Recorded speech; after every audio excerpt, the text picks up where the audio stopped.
Hello students. आज हम इस वीडियो में कौटिल्य के जीवन परिचय के बारे में तथा सप्तांग सिद्धांत के बारे में अध्ययन करेंगे। भारत एक प्राचीन गौरवमय देश है जिसे सदियों तक विश्व गुरु रहने का सौभाग्य प्राप्त हुआ है। 20वीं शताब्दी के प्रारंभ में कौटिल्य के अर्थशास्त्र की खोज ने इस मत का पूर्णतया खंडन कर दिया कि प्राचीन भारत केवल आध्यात्म में ही नहीं अपितु समाज दर्शन में भी किसी प्रकार से पीछे नहीं था। कौटिल्य का वास्तविक नाम विष्णुगुप्त था तथा उसे कौटिल्य या चाणक्य भी कहा जाता था। उसे कौटिल्य इसलिए कहा जाता था कि उसका जन्म कुटिल नामक ब्राह्मण वंश में हुआ था। उसके पिता का नाम चाणक्य था, इसलिए उसे चाणक्य भी कहते हैं। कौटिल्य मौर्य साम्राज्य की आदर्शता रखने वाले चंद्रगुप्त मौर्य के समकालीन था। चंद्रगुप्त मौर्य कौटिल्य की सहायता से ही सम्राट बना था और कौटिल्य न केवल मौर्य साम्राज्य का महामंत्री वरन वह उस राज्य का सब कुछ था, किंतु इतना होने पर भी वह एक आदर्श ब्राह्मण की भांति त्याग के आदर्श को ग्रहण कर तपस्वी की तरह उन्होंने जीवन व्यतीत किया था। उन्होंने अर्थशास्त्र नामक एक सुप्रसिद्ध पुस्तक की रचना की थी। अर्थशास्त्र कौटिल्य की प्रमुख पुस्तक है। यह राजनीति और शासन कला की महान रचना है। कौटिल्य ने अर्थशास्त्र में 4 विधाओं का उल्लेख किया है। आन्वीक्षिकी, जिसमें दर्शन और तर्क के बारे में वर्णन है। त्रयी, जिसमें धर्म अधर्म या वेदों का ज्ञान है। वार्ता, कृषि व्यापार आदि से संबंधित है। और 4th है दंड नीति, जिसमें शासन कला और राजनीति शास्त्र का वर्णन है।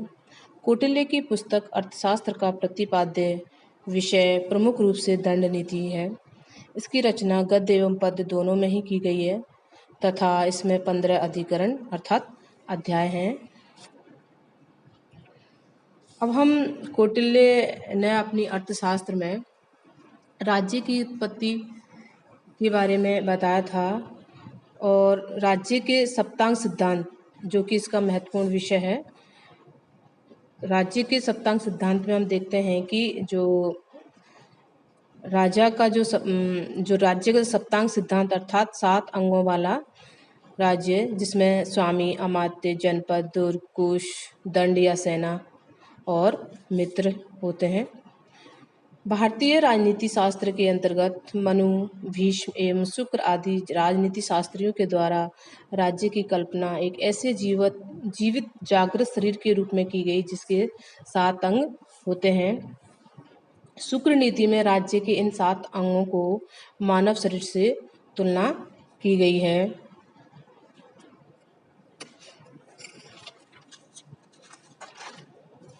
इनके समान ही कौटिल्य ने भी राज्य को सप्त प्रकृति युक्त माना है। राज्य की 7 प्रकृतियां या अंग इस प्रकार हैं। यहाँ पर कौटिल्य ने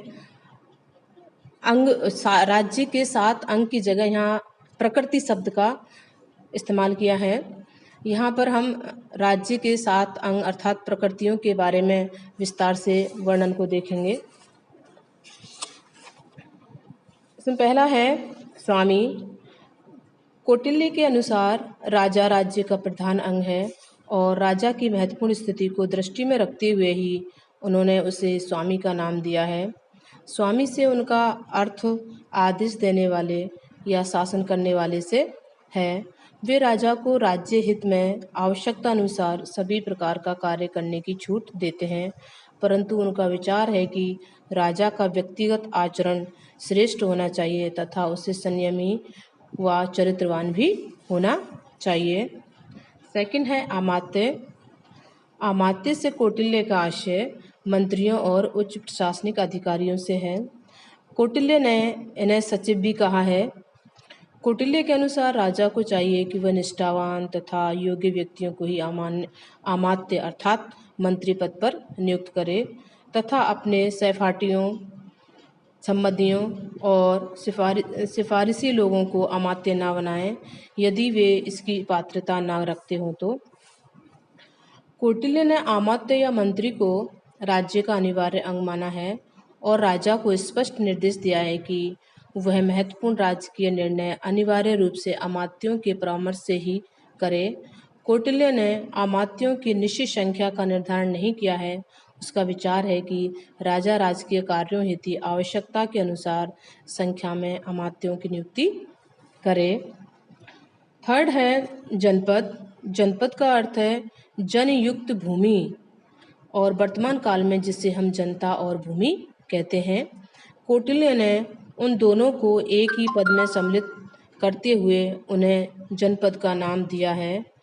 प्लेटो और अरस्तु की भांति कौटिल्य ने जनता और भूमि दोनों का अलग अलग वर्णन भी किया है। उनका मत है कि जनता सरल हृदय वाली, निष्ठावान, स्वाभिमान तथा संपन्न होनी चाहिए। वह ऐसी होनी चाहिए कि राजा द्वारा लगाए गए करों को चुकाने की क्षमता रखती हो तथा उन्हें स्वेच्छा से अदा करती रहे। जनता में शासक की आज्ञाओं का स्वाभाविक रूप से पालन करने की प्रवृत्ति होनी चाहिए।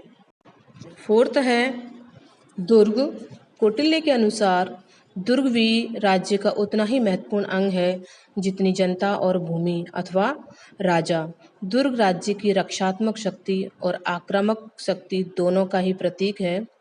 दुर्ग मजबूत और ऐसे होना चाहिए जिसमें सेना के लिए अच्छी मोर्चेबंदी हो और पानी तथा भोजन सामग्री तथा बारूद का उचित प्रबंध भी होने चाहिए। यहाँ कौटिल्य ने दुर्ग के प्रकार बताए हैं कि दुर्ग 4 प्रकार के होते हैं। औदिक दुर्ग जो चारों ओर से पानी से घिरे हुए होते हैं, पार्वत दुर्ग जो पर्वतों के बीच में हो, धानवन दुर्ग जो निर्जन मरु प्रदेश में बना हो, वन दुर्ग जो वनों के बीच में हो।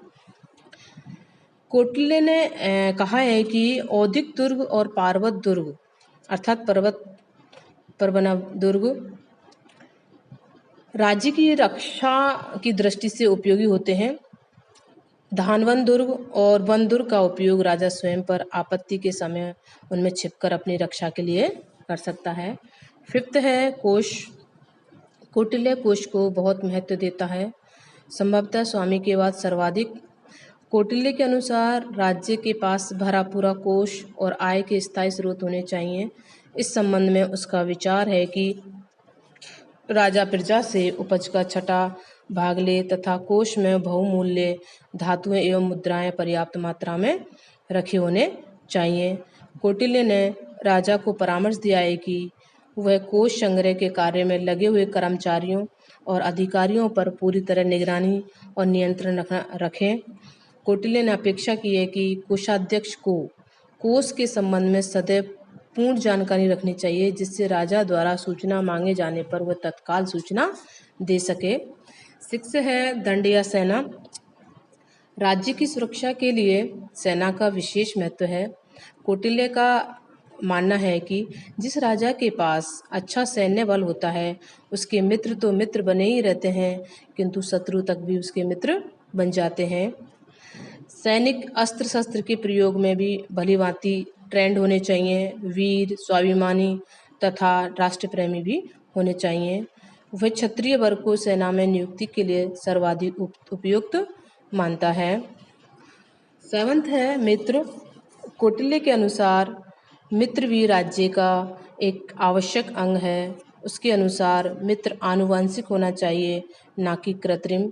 वह ऐसा हो जो जब भी सहायता की आवश्यकता पड़े सहायता के लिए आगे आए तथा जिससे संबंध विच्छेद की संभावना ना हो। ये थे कौटिल्य के राज्य सप्तांग सिद्धांत संबंधी विचार।